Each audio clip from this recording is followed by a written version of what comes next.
China is concerned about two aircraft carriers operating in the Western Pacific, the U.S. Carl Vinson and the French FS Charles de Gaulle.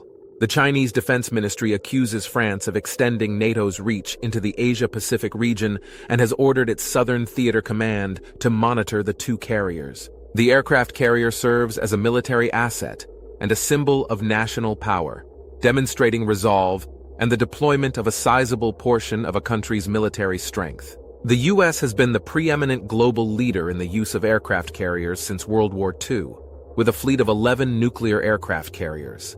The Ford class, with its single USS Gerald R. Ford, faces ongoing debates over its ability to replace the 10 Nimitz-class aircraft carriers before their lifespans expire and maintain the statutory limit of 11 active aircraft carriers.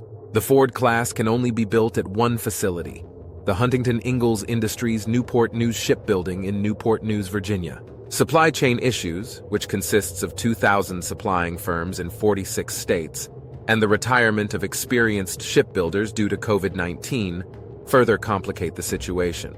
The Ford class of aircraft carriers has been criticized for its cost overruns, partially attributable to its replacement of the traditional steam catapult system with a magnetic catapult system called emails, and failure to complete required certification tests. These overruns has resulted in questions if the $4 billion lifetime operating cost reduction compared to the Nimitz class will be realized. The new catapult system has failed to generate the aircraft sortie rates of the traditional Nimitz-class steam system, which means the current 6 carriers that are partially funded are slated to have a performance downgrade from the Nimitz class. The Ford class has also not completed all its initial operational test and evaluation requirements, leading to unforeseen cost overruns of future ships as a final certified version of the carrier has been determined.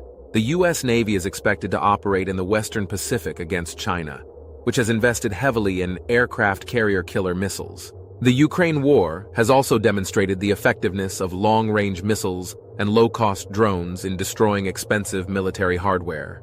Politicians and the Navy are now considering whether the U.S. should not buy as many Ford-class aircraft carriers and instead look for cheaper alternatives like autonomous ships and planes, or using smaller aircraft carriers. Long-range U.S. missiles and the creation of U.S. Marine Corps littoral regiments with anti-denial and long-range strike capabilities may make the need for super aircraft carriers obsolete.